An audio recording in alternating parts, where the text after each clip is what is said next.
السلام علیکم ورحمۃ اللہ وبرکاتہ۔ معزز خواتین و حضرات، کائنات کے امام صلی اللہ علیہ وسلم کی حدیث مبارکہ مشکات المصابیح سے زکوٰۃ کے مسائل، اور زکوٰۃ کے مسائل میں سے آپ کے علم میں ہے کہ ہم آج کل باب پڑھ رہے ہیں افضل ترین صدقہ کون سا ہے۔ 1962 حدیث کتاب میں 15ویں حدیث ہے باب میں، وعن ام بجید قالت قال رسول اللہ صلی اللہ علیہ وسلم رد السائل ولو بظلف محرق، رواہ مالک والنسائی وروى الترمذی وابو داود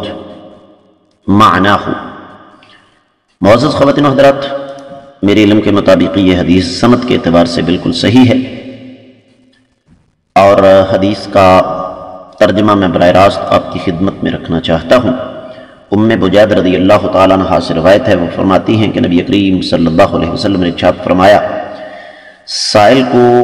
کچھ دے کر ہی واپس بھیجا کرو، بے شک تمہارے پاس جلا ہوا کسی جانور کا کھر ہی کیوں نہ ہو۔ یقیناً یہ حدیث ہمیں ہلانے کے لیے کافی ہے، اور یقینی طور پر بڑی مارکۃ الآراء حدیث ہے، اور میں یہاں آپ کی خدمت میں عرض کر دوں کہ اس کا مفہوم یہ نہیں ہے کہ ہر کوئی جو مانگنے آ جائے، حقدار ہو یا نہ ہو، اس کو دے کر ہی کچھ نہ کچھ رخصت کرنا چاہیے، بلکہ اس کا مفہوم اصل میں یہ ہے کہ اگر کوئی حقدار ہے تو بیچارہ پتہ نہیں کتنی مشکل سے آپ کے پاس آیا ہے، تو اس کو کچھ نہ کچھ ضرور دیں تاکہ اس کی اشک شوئی ہو سکے، وہ مایوس نہ ہو۔ لیکن اس سے مراد اصل حقدار ہے، پیشہ ور نہیں۔ 1963 حدیث کتاب میں 16ویں حدیث باب میں، وعن ابن عمر رضی اللہ تعالی عنہما قال قال رسول اللہ صلی اللہ علیہ وسلم من استعاذ منکم باللہ فاعیذوہ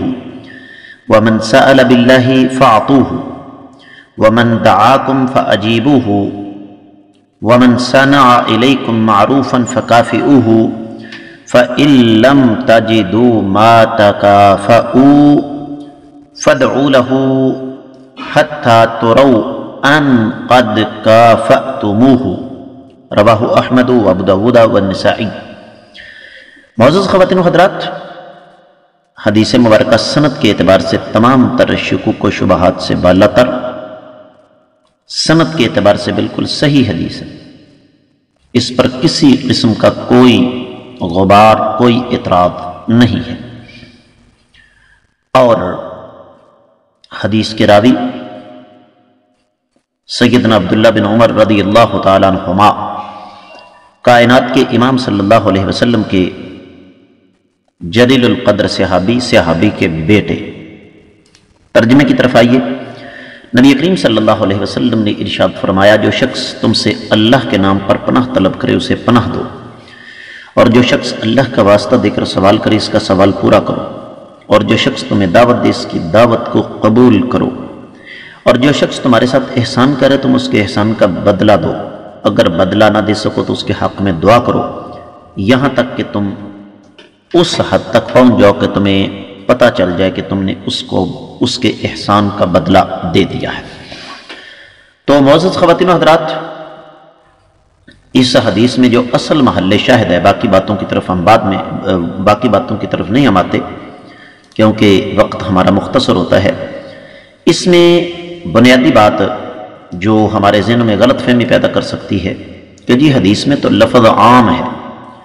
کہ جو شخص بھی اللہ کے نام پر مانگے اس کو دے دو۔ اس کا معنی یہ قطعی طور پر نہیں ہے کہ ایک ہٹا کٹا پروفیشنل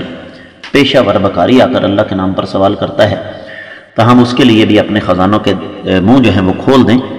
میں اس سے پہلے بھی عرض کر چکا ہوں، آج پھر دہرا رہا ہوں کہ کسی ایک دلیل کی بنیاد پر مسئلہ حل نہیں ہوتا، تمام دلائل کو جمع کرنا پڑتا ہے۔ قرآن کہتا ہے ان اللہ یامرکم ان تؤدوا الامانات الی اہلھا، اللہ تعالیٰ تمہیں حکم دیتے ہیں کہ امانت اہل لوگوں کے حوالے کرو، لہذا پیشہ ور لوگوں کو نہیں دینا چاہیے۔